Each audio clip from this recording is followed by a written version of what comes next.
Баршаңызға сәлем. Жалпы жеке дамумен айналысатын әр адам галап деген нәрсені естіген болу керек. И сол тестті ең бірінші мен 30-шы қыркүйек күні тапсырғам алдыңғы жылы. Қазір екінші рет тапсырып көрейін деп жатырмын. Негізі андай нәрсе бар. Ол галапты тапсырғаннан кейін мен негізі жұмыс істелу керек. И мен бірінші галапымен көп болды жұмыс істемегелі. И қазір бір жағынан шамалы арзандауға шығып қалды бір жерде галап. И сол үшін қазір екіншісін тапсырып көрейін деп жатырмын.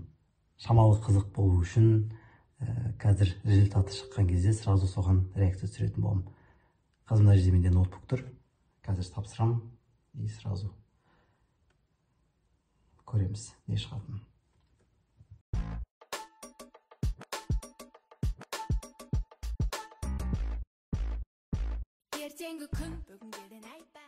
Мен тапсырып болдым. Екінші рет тапсырғанның ең үлкен приколы, это кажется, ойлап тұрасың, так, мына сұрақ менен мына талантты білгісі келіп тұр деген сияқты, допустим. Саған идеялар айтқан ұнай ма десе, қазір мен мынаған дұрыс жауап берсем, ideationға кете ме деген сияқты бір ойлар келе жатады. Прикольно, короче, бірақ енді барынша ондай ойларға берілмей жауап беруге тырыстым. Так, мен орысша тапсырдым ғой, ана жерде бір сұрақ точно бір 3 рет па 4 рет келді. Это типа я люблю людей и я хочу всем нравиться деген ба, примерно сондай сұрақ. Там 3-4 рет келген сияқты по мне. Капец, прям шаршатып жібереді екен, не істеген. И жаңа еще ортасында шамалы интернет топить етіп қалды. В общем, сондай қазір көреміз результатты. Қазір мен ұйқым келіп отыруы мүмкін. Өйткені сағат 12:37. Солай түнгі шабыт артып кетті почему-то галап тапсыруға.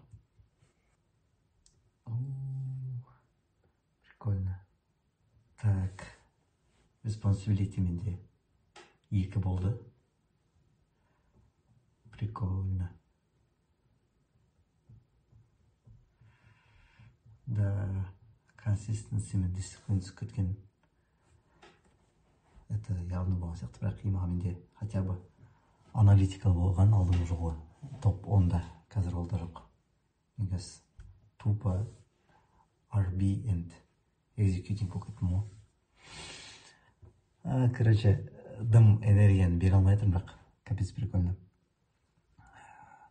Restorative 8-ден 6-ға көтеріліп кетті. Belief 12-ден 2-ге. Responsibility 2-ден 1-ге. Arranger неше болды, мен де білмеймін даже. 15-тен үлкен болды. Има мынау adaptability, includer дегендер по идее төмен болғанда. Прикольно. Эмпатия түсіп кетті менде 14-ге. Прикольно. Типа уже қысқаша осылай.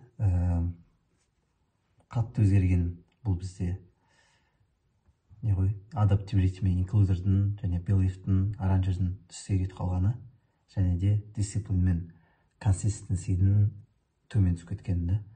Ал қалғандары енді более-менее гармония түсіп кеткен. 7-ге, 1-ден 7-ге түсіп кеткен. Енді қазір басында қаңыз.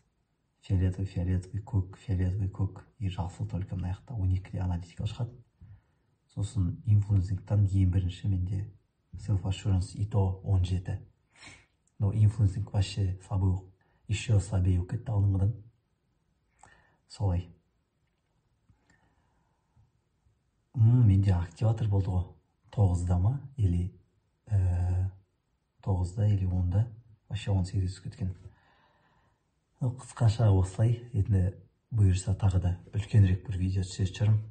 Бірақ өзім үшін түсірдім негізі, чтобы бірінші реакцияны көру үшін деген сияқты. Прям вау емес сияқты.